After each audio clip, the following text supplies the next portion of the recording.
Relax.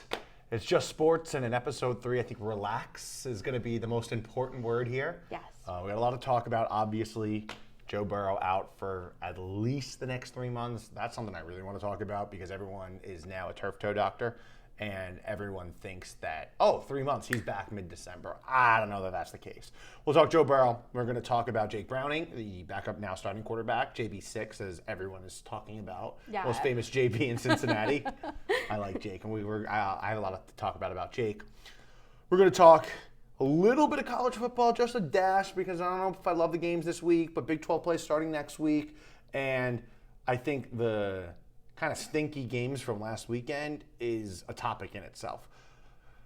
Somehow, some way, the Reds are still in it. We're going to talk a little bit of the National League wildcard race. And since you did in the news, is there anything else I'm forgetting that we're going to touch on besides when we tangent? No, it's going to be a lot of Bengals, obviously, today. Yeah. So, let's start with this. The Cincinnati Bengals are 2-0 for the first time under head coach Zach Taylor, first time in 7 years. Pour one out for the Bengals because you got to celebrate the wins when you get them. You're only guaranteed 17 football games a season. Every one you win's important. It took the Bengals till week 6 last year to get 2 wins because they were 1-5, 1-4. I don't know. They got their second win against the New York Giants on Sunday Night Football last year. I remember that. So you got 2 wins in 2 weeks. Good. Mm-hmm. And if that were all that happened, we would be like, how exciting, how amazing. This is great for the Bengals. Okay. Second quarter, Joe Burrow goes down. So I was at the game, and immediately you see Joe Burrow take his helmet off. You knew he was done. He has that face when he gets a serious injury. It's kind of the like, if you're not watching and you're listening, it's kind of like he smirks, shakes his head, and shrugs his shoulders. I've seen him do it with his wrist. I've seen him do it with the calf. I've just seen Joe Burrow do this. Comes out of the game, and you knew it was bad when I posted a video on social media of Burrow walking to the locker room, and he was doing it by himself with 2 trainers next to him. And then all of a sudden, he's like, wait, yo, I need your help. Oh, wait, I need both your help. And then he got to the locker room. Yeah.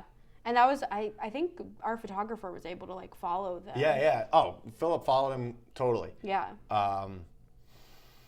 Walked out, and he had an MRI pretty much immediately from what my sources told me. They knew it was going to be some kind of turf toe, and then turf toe confirmed, grade 3 turf toe confirmed.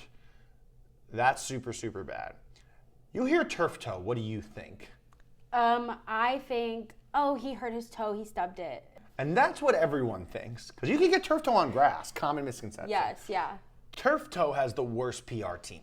Yeah. Because it sounds like such a sissy injury. It's like debilitating, depending how bad it is. And grade 3 is real bad. So essentially, the 2 ligaments that attach to the toe that go, it's really a lower foot injury, an under your foot injury, they're ripped off. They're torn. Especially with grade 3. Grade 3. Yeah. I'm specifically talking about grade 3 because, not just us. There was a lot of local news stations, I feel like, that were talking about it and had all these experts in, and not just in Cincinnati. This is like, everyone was talking about it because of the Joe Burrow stardom that he is. And people are like, it's a strain of the ligament. It's a this of the ligament. His ligaments are torn, from my understanding. Mm-hmm. So that's not good. He needs surgery to repair that. At this time of recording the podcast on Tuesday at around 3:15 in the afternoon, we do not know when that surgery is. It's going to be this week. Timelines that came out are 3 months, and that is if everything goes perfectly. That is, he has surgery on Friday. He recovers perfectly. Everything's going according to plan. Then he can be back mid-December. And there's every step of the way that something can go wrong. Mm-hmm. Surgery, hopefully successful. That's the one thing you care the most about is successful surgery. Then all your PT, all of your, getting back in there, your conditioning coming back. And he's in such great shape. I'm not so worried about the conditioning. But just one little thing can happen that moves it back a week. And normally moving back a week doesn't really matter, but we were talking about the best timeline being mid-December on a team that's hoping to be a playoff team. 1 week can be the season. But also, you're paying this guy a lot of money. And this is the last year of his guaranteed money, if I'm not mistaken. So if I'm Joe Burrow, I'm making sure 1,000% I am good. 100% healthy. Yeah. So Joe Burrow's contract with the Bengals has $107.75 million of injury guarantee remaining through 2027. The final 2 years of his deal, $91 million, not guaranteed. So Joe's a money guy for sure. Like, yes, he loves football. I'm not doubting it. All these guys are money guys. He's going to make sure he is 10,000% healthy before he comes back and play, I think. Yeah, I mean, that makes sense. I wouldn't. I do think there's something a little different with football guys, especially in the NFL, and especially if Jake Browning can get them to a point where they are deep within playoff contention, they're ready to go. I do think he would be more passionate about just jumping in and being like, I'm 90, 80%, I gotta go. This isn't a question of his love for football. No, but I'm saying if I'm him, I am making sure every single thing goes according to plan, especially with my injury history with this team. Joe Burrow is the one who said the window is my whole career. He's not going to shorten how long the window is for a shot that looks good now. Yeah. I mean, because to your point, if Jake Browning keeps them in this, why can't he keep them in it for another week, another 2 weeks? And that's best. And if they're not in it, why rush back? So I think that 3-month timeline is something nice to look forward to for Bengals fans, if you want to call it that. But I'm not counting on a 3-month timeline for sure, because I think you could talk your way in and out of it either way. And I also think Zach Taylor is always really careful too. Oh, Zach's been burned. He even said this a couple times in his career about giving out timelines early, and he's been burned, and he's had to go through the ringer for it. So as a head coach, I don't know why.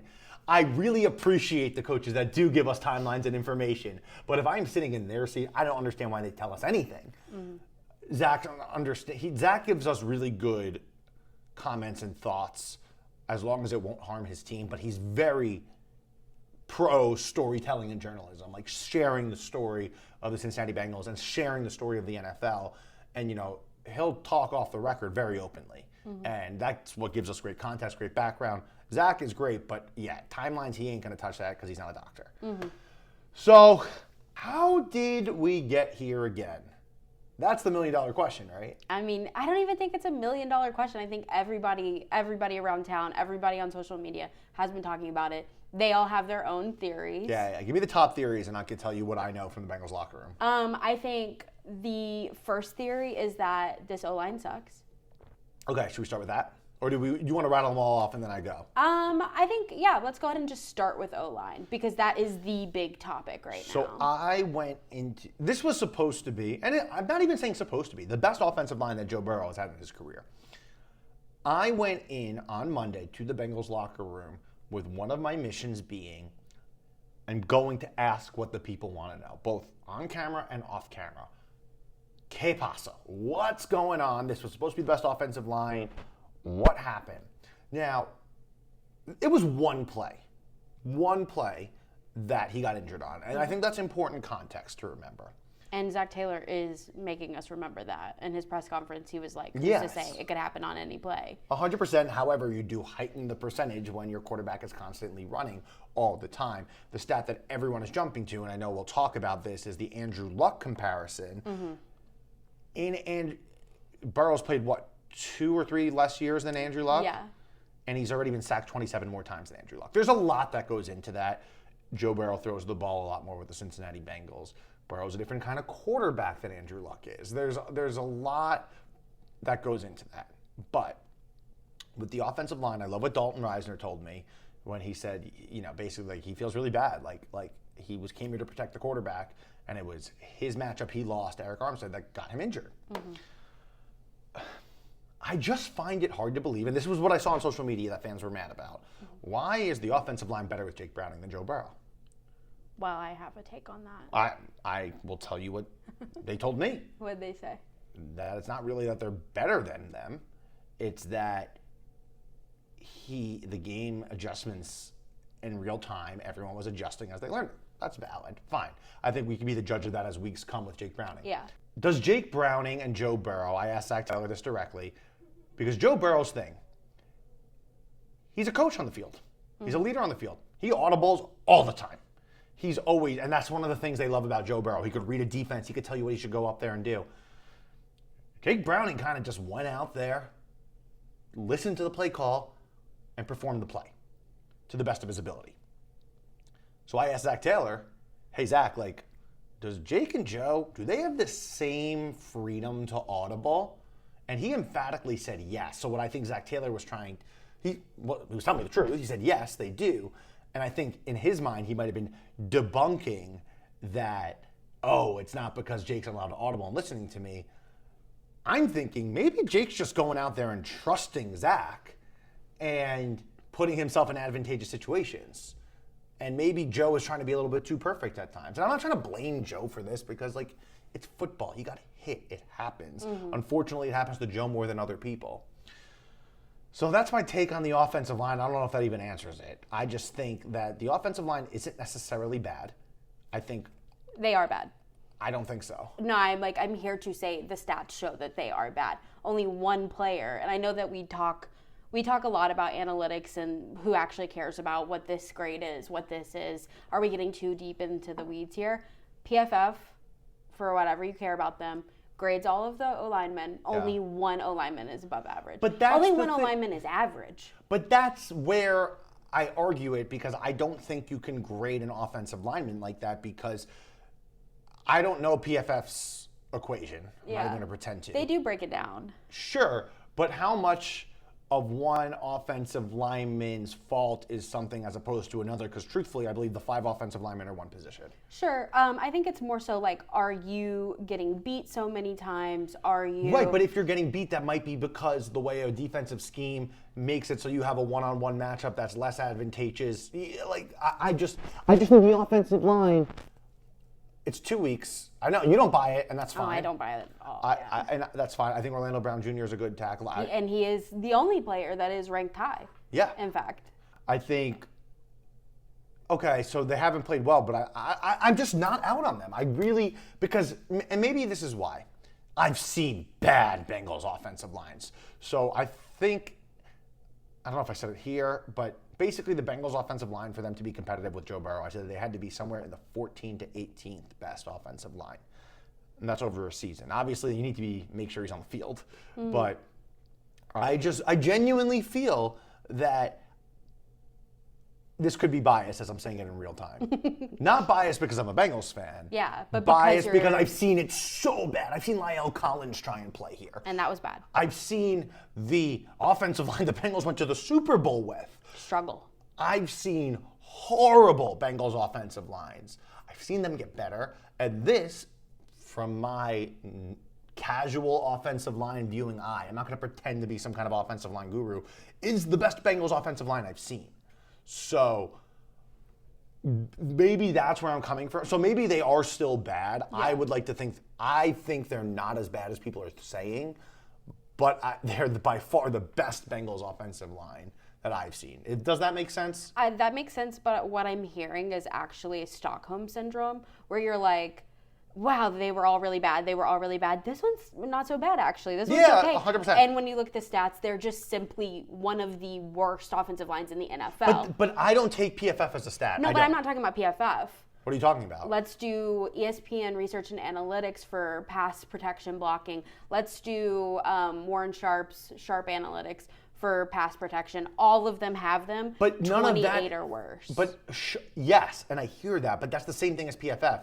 Like, in the sense that those aren't hard statistics to go by because they're equations that are viewed through by the eye test, if that makes sense. I understand what you're saying, but what I'm saying is when you look at those rankings and you see them over time, they are consistently bad, and they are showing me actively with my eyes that they're consistently bad. So I want to table this 3 weeks from now, okay. 2 weeks from now, after Jake Browning starts for 2 weeks, and they're going up against 2 really good defenses. Like they've had a tough stretch when it comes to defenses to start the season. So obviously the Cleveland Browns, Myles Garrett, Jim Schwartz creates problems for the Bengals. This last week, I'm sure Zach was doing coach speak good PR, but I did like what he said, that this defensive coordinator was very difficult to plan for because he came from a year in Green Bay, right? I think it was a year with the Packers. Mm-hmm. And then as the Jaguars DC, He was only there for one game that had a lightning delay. Yeah, that was a weird thing. So... Well, and they have Josh Hines Allen, formerly Josh Allen. Yeah. Who is one of the best DNs as well. They have a lot of talent, and it was very... And Zach went on for a while about it, saying, like, this was a very difficult defense to plan for. So, I'm going to take Zach at his word for now, knowing that I'm sure he was spinning it positively because he's got to answer for all these things. I would like to table this conversation for 2 to 3 weeks, and let's see how this offensive line performs with Jake Browning when they go up against at Minnesota, which will be tough, Monday Night Football at Denver, and then home against Detroit. Those are all still rough. So games. I want to see, you're going to play rough defenses, and then it doesn't get easier because then you got the Packers and you got the Steelers. The next easy one is the Jets, who have a good defense. Yeah, the next easy one is the Bears. This week is the start of, I believe, 5 straight playoff teams that they're playing. And then, they're playing the Jets, who are also a good defense. So, if you look at the whole schedule, though, the only defense that's like, they don't have a below-average defense besides the Dolphins on their schedule the whole year. No, it's rough. It really is rough. And I want to kind of convert this into the second point that a lot of people have been talking about, which is, you're saying, let's wait, let's see how it is with Jake Browning. Okay, what about people's argument that this is all Joe's fault? Joe holds on to the ball too long. Maybe he does. Joe is passionate about seeing the field, so he's always set in shotgun. What do you think about those types of arguments? Do you think that there's validity to that? I think a little bit. Okay. I think there's a little bit of validity to that Joe kind of does what Joe thinks is best, and maybe that is what's best, and maybe it's Joe, quote unquote, blame, but it's also kudos to Joe that he's willing to put his body on the line. Mm-hmm. Like, I'm not saying it as a negative thing, but Joe is not afraid of contact, and just like you hear so many mobile, not that I consider Joe a middle kind of mobile quarterback, like he moves in the pocket well, he can run and whatever, but like I wouldn't consider him. He's not like a Lamar Jackson. He's not like a Josh Allen, who's going to be running a lot with the football. Kyler Murray, who even runs a lot less now with the football. I think when you hear those guys slide, the same thing's happening to Joe. It's just happening behind the line of scrimmage. Mm-hmm. So, and he's going to hold on as long as he can to try to make the right play with the football. So, do I think it's Joe Burrow's fault? I wouldn't say fault's the right word. I do think it contributes because he's going to do everything he can not to throw an interception. He's going to do everything he can to get the best play out. And sometimes maybe that is him holding onto the ball too long. Maybe that is him calling an audible because he sees one thing on the field and he takes a gamble might not be the right word, but says, I could get Jamar in single coverage if I do this, but that will hurt my protection. My headset's not on for that. Yeah. But I do think Joe is not afraid of contact, and Joe cares about getting first downs, scoring touchdowns, and he will put his body on the line for it. So I do think there might be some validity to that. And we'll see with Jake Browning. Yeah, I will say that per the analytics that I did spend all yesterday looking through, he does not hold on to the ball very long. In fact, he has one of the shortest times to hold on to the ball due to getting sacked. But holding on to the ball is, I'm not talking about strictly from a time perspective. Look at the play he got hurt on. He was moving around the pocket, and then he came back into the line of scrimmage. So holding the ball might not be the correct term because also they call so many quick passes. So I think that average comes down. And I think that's a tough stat to say just because it's about an average, and a lot of their passes are quick screen, bubble this, whatever. But I do think on the plays that he's open, he will come into the defense. Mm-hmm. We can also talk about my personal Let's belief. hear yours, yeah. And I do think other people believe this as well, but this is my personal belief as a daughter of a offensive lineman who coached offensive lines his whole life and my whole life, basically. I do think this O-line is bad. Okay. But I do think that there are ways to work around a bad O-line that this scheme does not allow. And I think with Jake Browning in, oftentimes they do change their scheme to help the O-line more than you would think. Not because they think they're helping the O-line, they're doing it because Jake Browning isn't going to pick this, do this, whatever. But it's actually impacting the O-line, helping them help Jake Browning. Okay, tell me more about that, because Zach was specifically asked, both on and off camera, do you change your scheme at all? He said no. Yes, I saw that, yeah. He was asked, are you going to change how you try to protect him? Are you going to do this? Even at halftime, they haven't changed anything. Yeah, he said, absolutely not. I'm not changing anything. What I can tell you is based on going through all the analytics, and I do have it written down as well, since he arrived and after he tore his ACL and MCL, Joe Burrow is 3rd in shotgun. Yeah. 35th in play action. And 30th in motion. Okay. So pre-snap motion. That basically means he's standing back there. Sometimes he has Chase Brown to the left or right or whatever. Sometimes he's by himself, empty backfield. And he is doing everything. There's no pre-snap motion to get the defense moving to figure out what's happening. There's no under center to try to get the defense to buy into the run. There's no play action so that the defense can even pretend to respect Chase Brown, who's a great running back.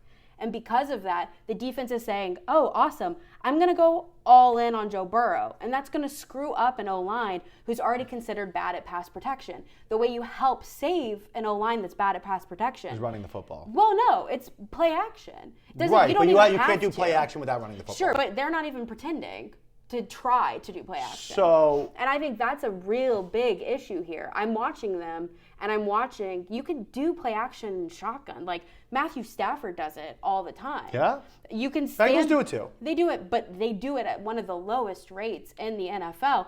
Everything in the NFL is based off play action now. You have to have the defense respect the run. You can open up the middle by doing that, and they are not doing that at all right now. So my argument to that is a lot of it is what Zach always says, it's game script and flow of the game and how things go. And I know you don't buy that. But what I will say is they were not running the football effectively, and they tried. 2 weeks in a row, they came out running the football.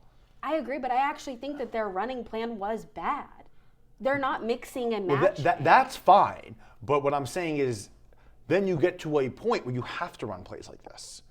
Because if your run game isn't effective, play action isn't effective. But what you're telling me is that they are facing the consequences of their own actions, and I'm saying you could have had other actions that are giving us better consequences. So your argument is coming back to the same thing we see every single week from people saying that Zach Taylor's a bad play caller. The problem is like, I don't actually in my heart think Zach Taylor's a bad play caller. I think he's too stubborn. And I wish he would take from his coaching tree, Sean McVay, what did Sean McVay do? He ran, Sean McVay, head coach of the Rams. Yeah. Yes, Sean McVay, head coach of the Rams, who he coached under. He was Sean McVay's quarterback's coach before coming to Cincinnati. Sean McVay ran Todd Gurley into the ground.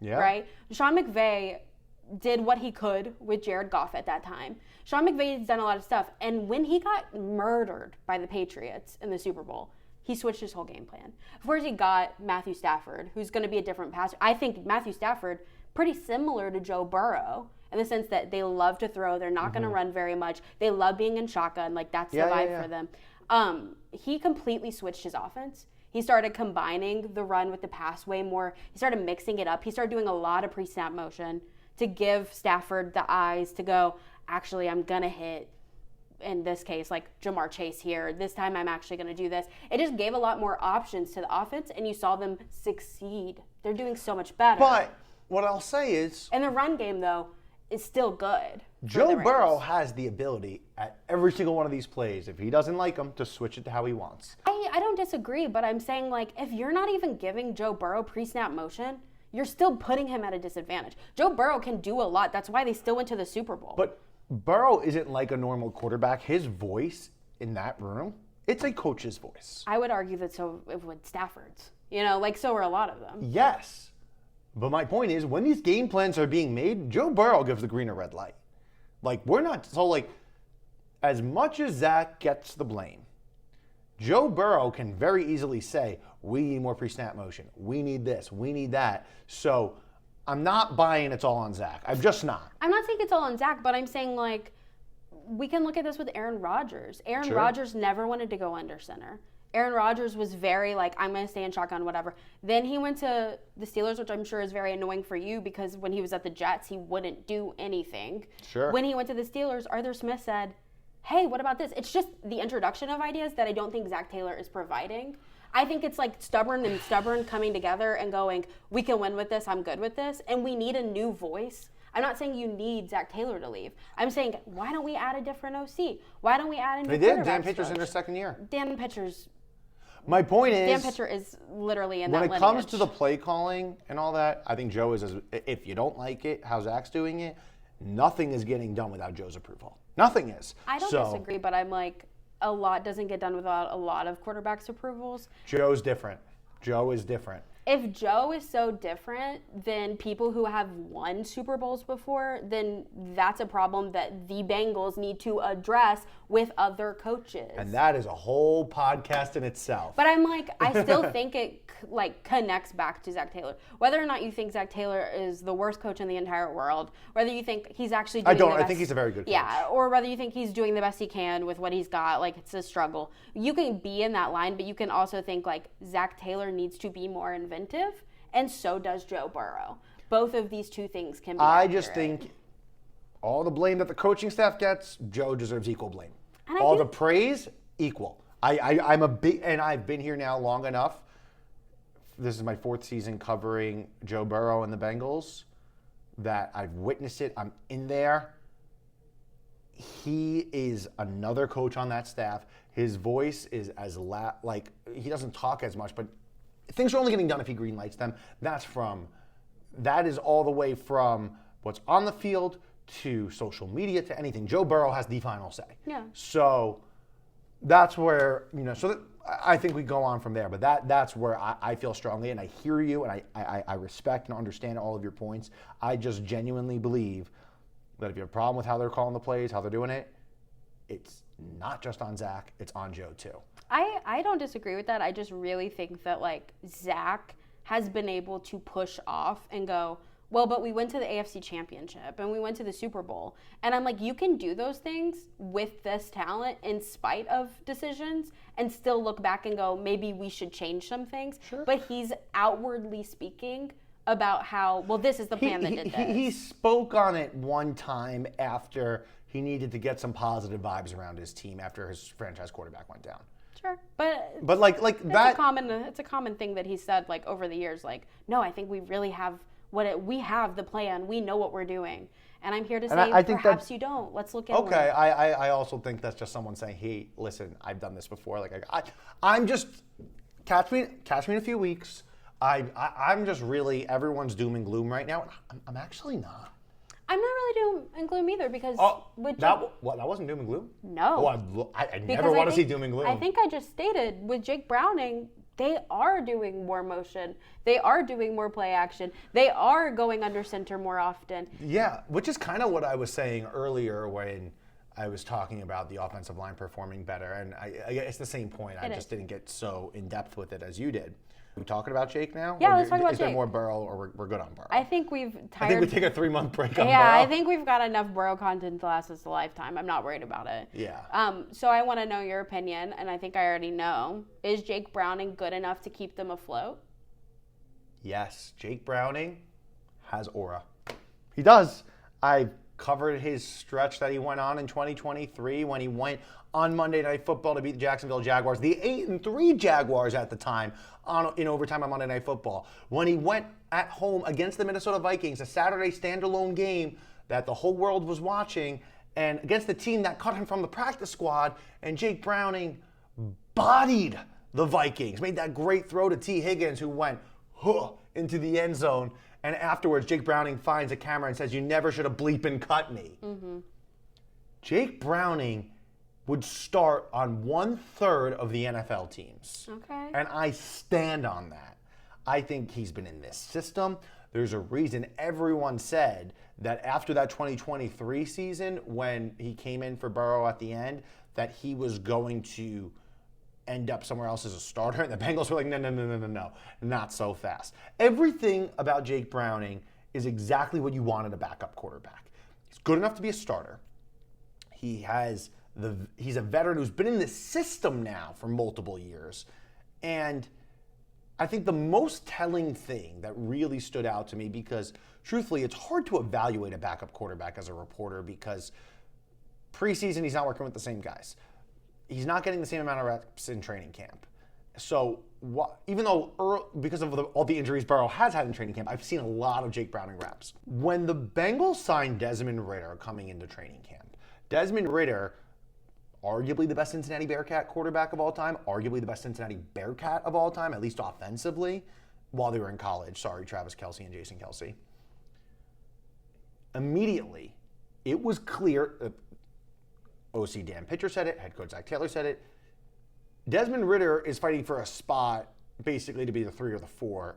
Jake Browning is our backup. How often do you hear a coaching staff claim this is the backup quarterback? This is not a competition. So I genuinely believe it. Jake Browning, he has the perfect temperament. When I say guys are bought into Jake Browning, like they love him. He's the, first one out, last one to leave. Saturday, he's always prepared.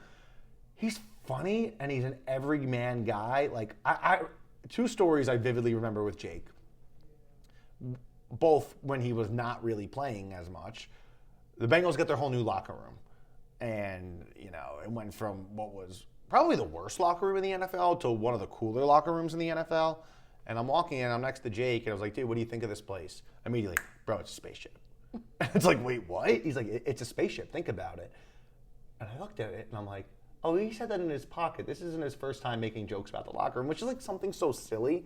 But like the fact that he's like able to just like banter like a regular guy, a lot of quarterbacks, at least the ones in Cincinnati, are not like that. Then the other one, we saw him on Monday after in the locker room, and I go up to Jake and a couple other reporters did like, hey, can we talk to you today? He goes, pretty sure I'm a Wednesday guy now. Because the starting quarterback speaks on Wednesday for a Sunday game. And the fact that he was able to just like, I don't know, just be a normal dude, be funny, still cry. Hey dude, how's it going? Good to see you. Like was out at dinner. He went to Jeff Ruby's after the game on Sunday with the Gasickis. Like he's around town. He's a guy that is so easy to root for. And I know that doesn't matter of how he's going to play on the football field, but it kind of does because everyone wants to rally around him. We asked him about the Mitchell Tinsley touchdown catch against the Jaguars, which was, I think, play of the week across the NFL. Sick play. And he was asked, Jake Browning, and it was my favorite answer he gave. He was asked, why'd you go to Mitchell Tinsley in that situation? He said, if you're wearing a Bengals uniform and you have one-on-one coverage, you're getting the football. That's swagger. Like the belief in, and then he said, I know he was a practice squad, I was a practice squad. Like I respect that. Like, get a guy who's been through it, who has some grit. Like he knows this is his time, this is his moment. I'm a believer that this Bengals team is gonna pull away wins with Jake Browning. Yeah, so we have the full schedule up until I think the end of December written down. Okay. Like you said, 5 former playoff teams, great defenses. Tell me what you think he can do. Not in every game by every quarter, but what kind of wins can he pull out? Going on the road against the Vikings, they're playing with Carson Wentz as their starting quarterback, not J.J. McCarthy. He could beat the Vikings, and I just think he wants to beat the Vikings more than any other team, and he's hyped about that because he's already done it. Going to Denver on Monday Night Football, that I would argue that Jaguars team from 2 years ago, now it's been 2 years later, so Jake Browning, different quarterback, different team, he's done this. He went on Monday Night Football on the road against a very good football team and won. And the Broncos aren't looking that great. No, they do have a good defense. They have a great defense. So, yeah. But Surtain may have tweaked his ankle. Who knows? Yeah, who knows? But full health. Jake Brown is really good at getting the ball to Jamar Chase, who you could argue is the best offensive player in the NFL. So getting him the football, good things happen. It's not that complicated. Mm-hmm. Maybe hard to do sometimes, but he's good at it. Then you got the Lions here, and also now we're talking 3-4 weeks out. Yeah, we're health, things, whatever. But I think he could win the next 2 games. I genuinely do. I mean, the Packers, I think, is a tough game. Thursday Night Football here against the Steelers, that's always going to be tough. I think he could beat the Jets. I think he could beat the Bears. Bye week. Steelers are always tough. Ravens on Thanksgiving, always tough. Totally could beat the Patriots here, which is what everyone said last year, but they couldn't do it on the week 1 anyway. At Buffalo is going to be tough. Ravens are tough. Dolphins, Sunday Night Football, they could win that. So, if you take everything I just said and you pick half of the games that I said that could be tough and they win those, I think that sets them up at 9-5 by when the time Burrow could come back. Yeah. Now, will they do that? I don't know. They could be an injury away here, as we just saw. Not even saying Jake. Someone else on the offense could get hurt. Mm-hmm. Trey Hendrickson or a good defensive player could get hurt. I don't even want to say that because I don't want to put that into the universe. But, Who knows? But like if you're looking at the schedule and the Bengals stay at the health they are now, which inevitably they won't, I don't see why they can't be at like a 7-5. And we're talking about is Burrow coming back next week.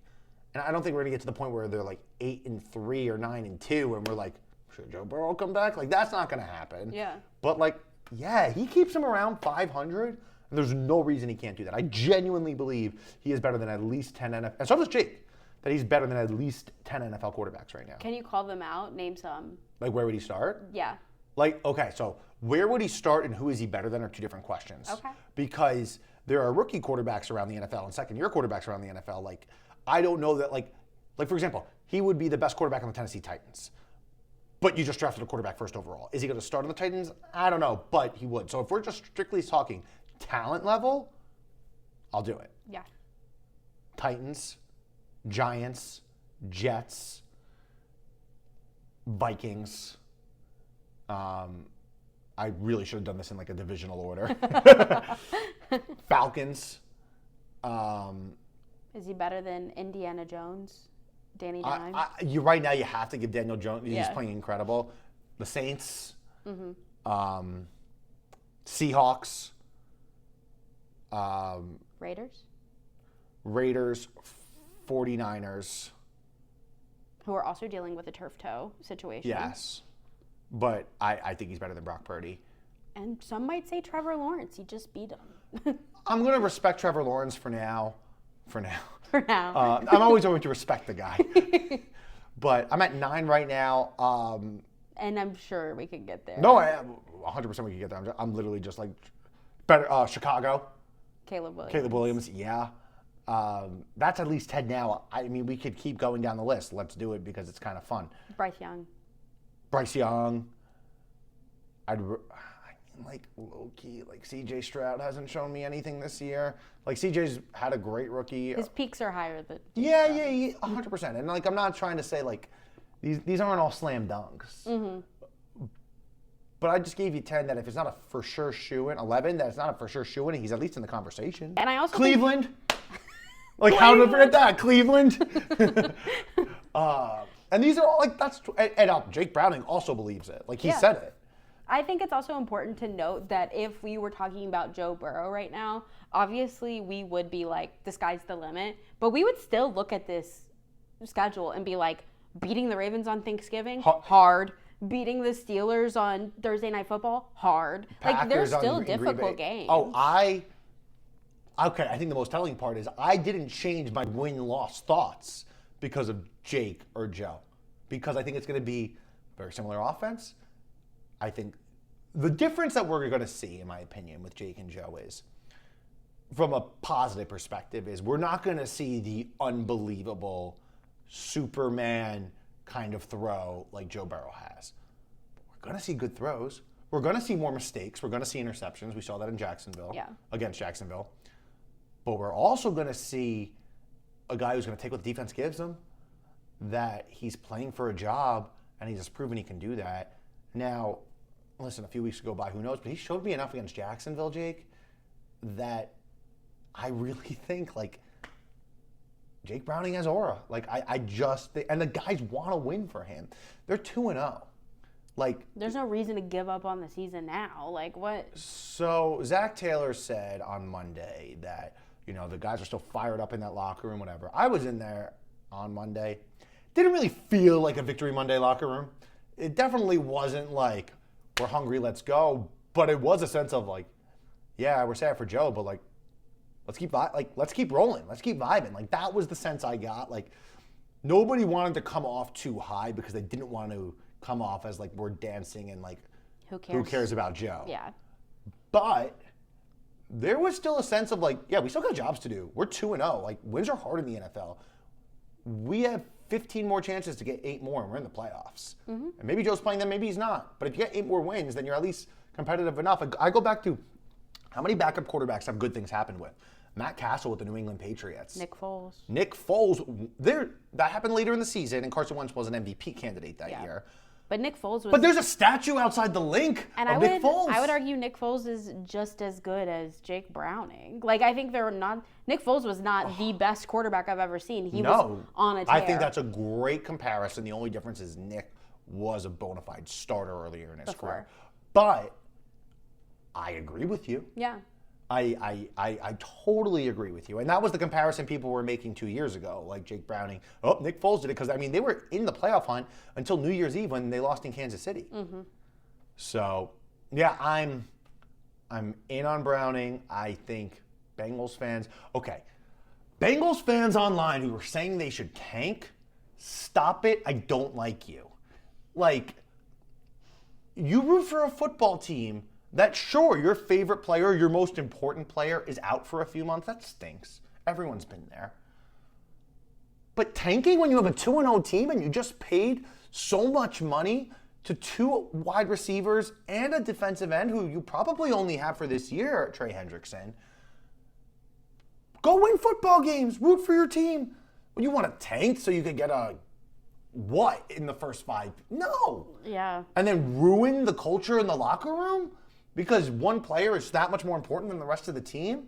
I'll tell you what, Joe Burrow doesn't want that. Nobody else wants that. So if you're saying this team should tank, go educate yourself.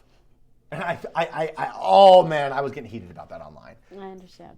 Because that's a crazy thought. Let's kind of talk about the quarterback's room. I know you were doing a story today. Bengals signed 2 additional people. I was very sad to see Jameis Winston did not join the room so far. But the reason is, if Jameis Winston comes to a team, it is expected he was going to compete for the starting job. And Jake Browning is the starter. They brought guys who are not going to be competing for the starting job. Yeah, but wouldn't it have been such a joy to watch 5 touchdowns, 5 interceptions? I mean, I'm not saying we're not.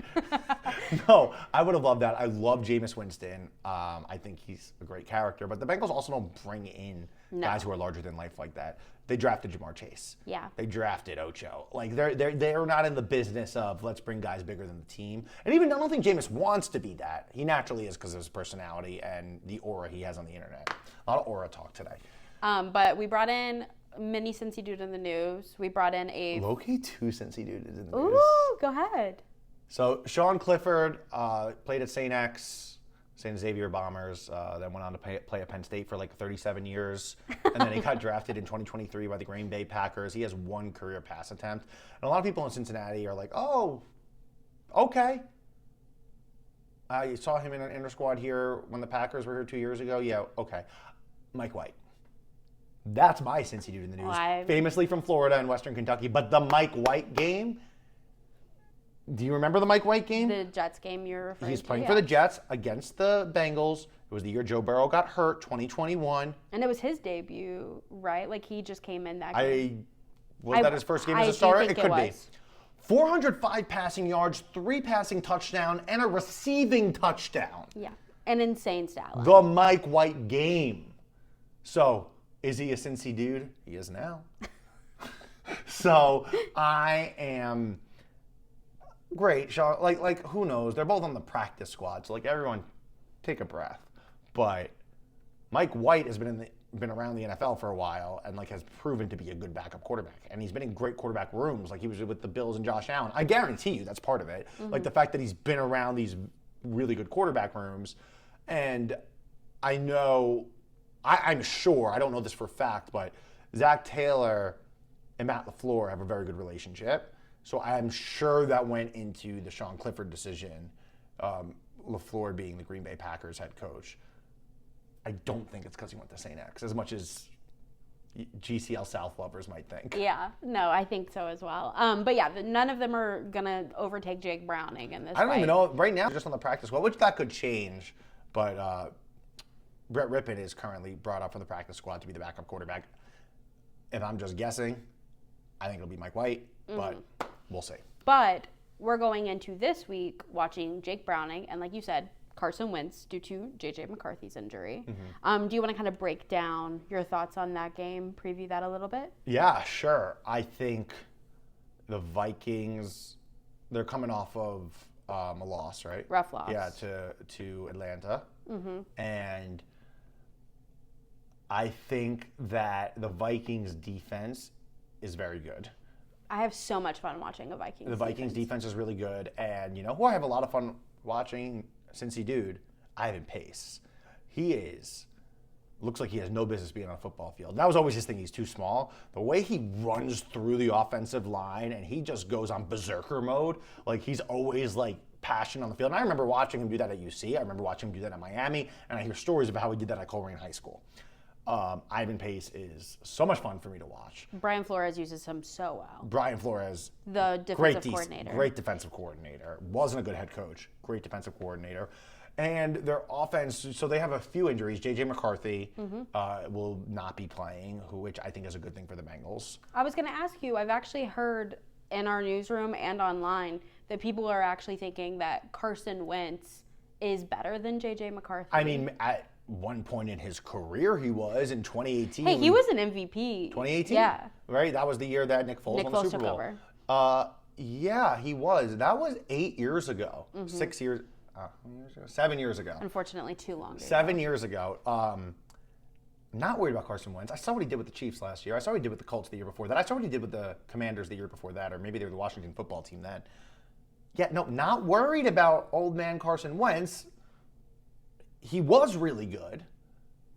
He hasn't been good. And he's also was good for what, like 2 years? Yeah, he got hurt and then post-injury never returned to form. J.J. McCarthy is more of an unknown, and seeing what he did to the Bears the week 1 in the second half, that was a kid with moxie. That was a guy who is a winner. That's kind of, we didn't see that much of that at Michigan, but like we did see at Michigan that he was a winner. I prefer to play a guy who is a been there, done that. Don't get me wrong, Carson Wentz can win a football game, but I think it's a good thing for Bengals fans that you don't have to face J.J. McCarthy, you get to face Carson Wentz, because it's the same thing, a backup quarterback. The difference with the Bengals and the Vikings backup quarterback situation is Carson Wentz is new to that system. Yeah. He just learned it. Jake Brown has been around for a few years. He knows the system. Aaron Jones is hurt too, is that right? Yes, Aaron Jones unfortunately hurt his ankle. I say unfortunately for my fantasy team. El Paso, Texas' own. Jordan Mason will probably be. Yeah, and they already split anyway. And the real threat on that offense, LSU's own, Justin Jefferson. Yes. I love seeing Jamar and Justin go up against each other. They're very good friends, but they don't talk during the season. Justin says it's on Jamar, and Jamar's like, yeah, no, I don't know what you're talking about. Like he said, and exactly, I will not be speaking to him. Yeah. I don't care. Yeah, I'm really interested to see what happens because, as we know, this defense, ball hawk-esque defense from the Bengals, loves looking for stuff. Carson Wentz, known post-injury and pre-injury to be a rough decision maker, takes a lot of wild chances. I have a feeling he'll just be flinging it down. So we talked about Jake Browning's game last year against the Vikings, like his redemption game. And in the post-game press conference on Sunday, someone asked him, was this the best comeback game of your life, your favorite win of your life that you've had? Like maybe some Apple Cups he played at Washington. And he was like, Apple Cups? And then I went up to him afterwards. I'm like, Jake, it was the Vikings game, right? And he goes, yeah. And I was like, you're playing the Vikings again next week. He goes, one game at a time. One day at a time. No, he'll have so much fun, I think. Yeah. Justin Jefferson's amazing. Can Carson Wentz get him the football? And I think... And can the Bengals secondary continue to do what it has been doing, which is finding the ball? I think now we're at the point where we need to start dividing the word secondary. Jordan Battle has impressed me. Yes. And I was not a believer in him, and he speaks well. He is in the right place at the right time, and he's proving to be a leader on that defense. It's been 2 weeks. The interception by Dax Hill, that was a Trey Hendrickson interception. Mm-hmm. And that's why you pay Trey. He got Trevor Lawrence to make a bad throw. Dax was right there. Cam Taylor-Britt, got to pick it up, my dude.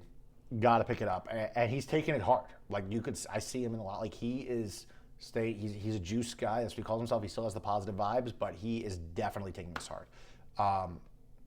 I think turnovers work really well when Joe Burrow is your quarterback. And you know that on one play, anything can change. They're going to have to get offenses off the field now. Yeah. But I do think with Carson Wentz, that is a huge possibility. 100%. So. 100%. It's looking good. I did want to. Do you have any other? I think Trey's gonna have a field day. I was about to say I did want to talk about your score prediction. What you're expecting to see out of this? Bengals. Since you were so good the last week. Good call. Bengals win 24-18. Okay. 24-18. I think. Who has a big day? Trey Hendrickson. Jamar Chase is going to have a big day. And I think we see Chase Brown come back to life. I would love that. I think that's. Oh, and needless to say, Jake Browning, I think, is going to throw for 250 yards and a touchdown and 2 touchdowns. Might throw some interceptions, but he's going to throw for 250 yards and 2 touchdowns. That's my prediction. It just kind of feels right. And I think he's going to lean on Jamar and Chase Brown. And it also goes without saying, I think T. Higgins will do well, whatever. But I think we're going to see another 100-plus yard touchdown game from Jamar Chase, which to me is that's the standard. Jamar Chase quietly went for 165 and a touchdown. Yeah, and I think I wish I had this in front of me, but I know that he broke a record for most. No, he had his 400th reception. Is that what you're talking about? No. It was most 150-yard games with a touchdown in specific in a certain amount of time. Yeah, well, guess what? He'll break another one this year. Yeah, this week. Yeah. So that's my thought on Vikings. Bengals. I think the Bengals walk out of Minnesota 3-0. I really do. And you know me, I'd be the first to be like, I don't know, Jim. Mm-hmm. But I don't want to get too far in depth. Jim Nantz and Tony Romo calling that game. Are they really? I know. The 1 o'clock Bengals Vikings with 2 backup quarterbacks. I'm sure they're thrilled. I think they actually might have a lot of fun with it because most of the afternoon games haven't been too great. Love Jim Nantz, Marlboro High School alum. I actually ran into Tony Romo skiing in Jackson Hole, Wyoming. So huge for you. Big fan. Yeah, so nice guys. I don't want to go too far in depth about all the other games that have happened because we just did 500 hours on Joe Burrow and company. Yeah. But I do want to talk about, and I did put this down, there have been a lot of injuries. Yeah. Specifically 2 quarterbacks. We've got Burrow, McCarthy, as we already mentioned, Purdy, Jaden Daniels sprained his ankle. Justin Fields has a concussion. I was looking at some stats. Last season, it was also pretty bad. I think 14 quarterbacks actually played all 17 games. I think 2 quarterbacks, Stafford and Mahomes, just sat out the last game. But the rest actually played all. How many did you say it was? 14? 14. And that's up from previous years. So it's always been kind of abysmal in the past 10 years. Yeah. I wanted to ask you why you think that is. There's been a lot of theories on this, but why do you think we're seeing so many more injuries, specifically to QBs? The athletes are better than ever, mm-hmm. and they want to get the football, and they're going to attack the quarterback. And we're talking about stronger and faster athletes than we've ever seen before. These guys, I never want to say they're not human because they are humans, and I want to talk to them, but they don't look like them sometimes, mm-hmm. and they don't run like them, and they don't hit like them. I just think we're going to always, and this is my take across sports, we are going to see injuries continue to rise because of how strong and fast athletes are. And when you're talking about a contact sport like football, injuries are just going to continue to rise. And these decisions are made in a very split second. I had a friend text me, and I thought this was interesting, about the Joe Burrow injury. And that friend said to me, I feel like it might have been malicious by Armstead. And I go, first of all, you don't know ball. Second of all, and this is a good point, my explanation, which is always the same, you have 0.2 seconds to decide about a hit. And this is happening in real time when you're not perfectly on balance. Like you're in awkward positions, and your job, you are paid millions of dollars to hit the quarterback, to hit the football down. And that one wasn't even a hit. It was Joe Burrow's running away. What can I grab? I need to grab his foot. Exactly. So that's my explanation. Athletes, bigger, stronger, faster than ever, paid more money to do it, incentive to do it. And I don't think anyone's really ever trying to hurt someone. There's exceptions. There for sure are. But I would like to believe for the majority, no one's trying to hurt anyone. I just think the athletes are just a different level now. You see them. I was on a college campus recently of a Power 5 football team, Power 4 football team. I won't say what school it was. But as the athletes, and I've seen this in multiple schools, so this isn't just one. Mm-hmm. As the athletes are going into the dining hall, there's a nutritionist waiting outside with vitamins, fish oils, everything they can have. Hey, don't forget this for lunch. It's someone's job to stand outside the cafeteria so they could be as perfectly put together as possible That wasn't going on 20 years ago. Yeah. I also think there is some validity to the argument, and this is not a hot take, this is a very cold take, that the offensive lines are not coached very well anymore. For many reasons, I think it has a lot to do with from college to NFL is a completely different thing, and these players aren't getting enough time to train how they need to for the NFL.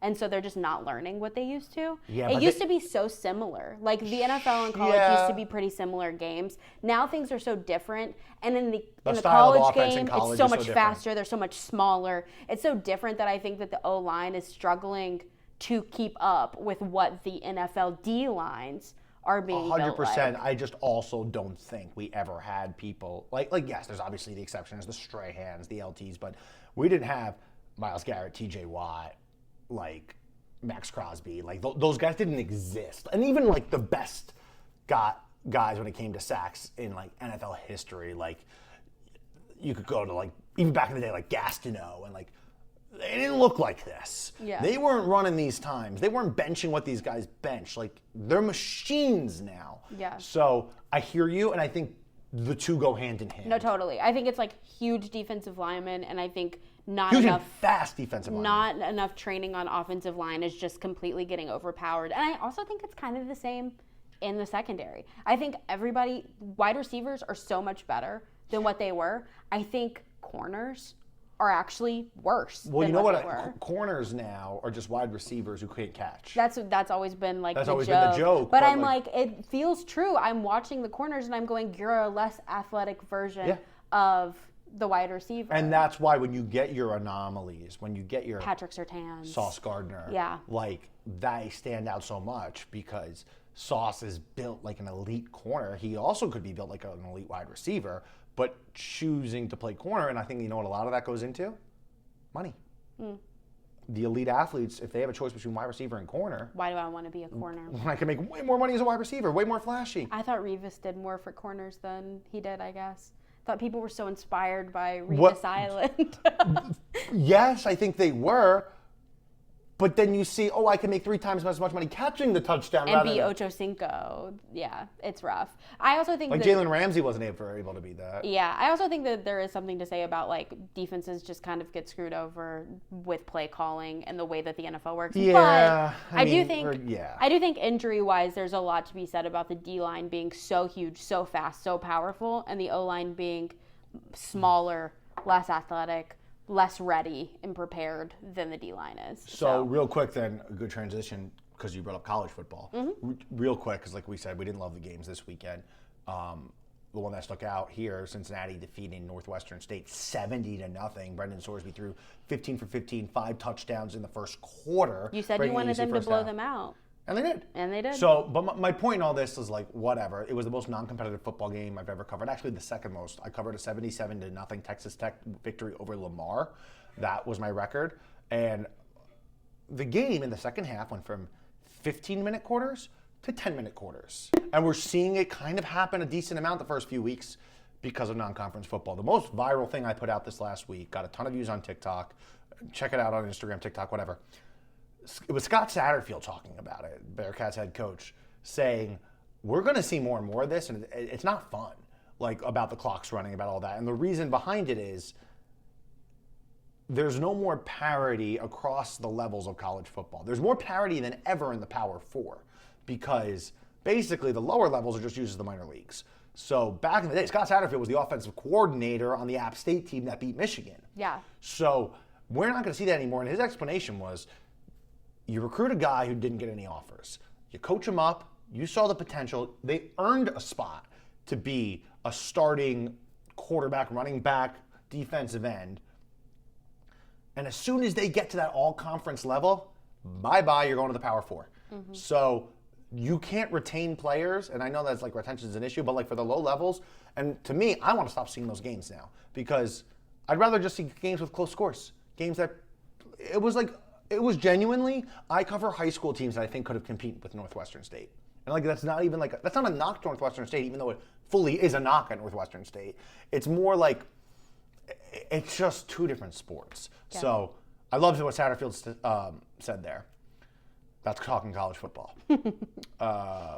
Baseball, The Reds, miraculously, somehow, like this, they're like a cockroach. They can't die. Swept by the A's. I thought it was over. That ballpark should not be legal. Like they should make the Giants share with them or the Diamondbacks share with them. Like it is gross.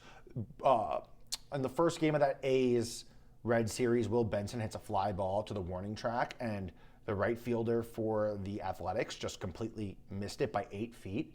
Like while he was waiting underneath it, I'm like, he couldn't see the ball. Yeah. Like that's what happens in like JV high school baseball games. Somehow the Reds are still alive. I fully did not think they would be able to be. We're recording this on Tuesday. On Monday, they won 11-6 against the St. Louis Cardinals, which is important because the Cardinals are right behind them. The Mets continue to lose. The Mets are the gift that keeps on giving to them. I leave it to the Mets. They're going to let everyone get within a game, win the last 4 games of the year, and they'll make it. Yeah, the Reds are still, right now, a 13% chance of making the playoffs. So still low. More importantly, they're 2 games back of the wild card race. So the percentage things I think is tough because baseball is baseball. You could play a team that clinched, like, the Phillies already clinched the NL East. The Cubs could clinch today. Exactly. The Brewers already clinched the Central. So they're not out. You noted Ellie De La Cruz dropping down to 7th in the lineup. Terry Francona said something about that, but to me, I think it was a lot more of the righty-lefty matchup. Him batting from the right side, I think from the left side at this point. When he's going against a righty, when he's going against a righty and he's batting lefty, Elliot De La Cruz is batting 286. When he's batting righty against a lefty, he's batting 233. He sees the ball clearly better from the left side. It's not just like his swing. We'll see if Francona continues to do this. There's 2 weeks left in the season. Look for any spark he can get. I do think that is what he's trying to do. Yeah. And spark continues with Sal. Stewart. Like yes. And I know you asked me the question a week or 2 ago of was it too late for them to call him up? No, it's the spark they needed. Big home run. He's the energy. This Reds team has youth and energy, and the fact that you could inject a little bit more of that late in the year, I think his timing to be called up was great. And so the Reds, they're not out of it yet. I think they really need to win this series against the Cardinals. They need to sweep the Pirates when the Pirates are here. Cubs, if it might not matter for the Cubs. Okay. I mean, I guess it will matter for the Cubs because they're going to be playing for positioning in the wild card. Yeah.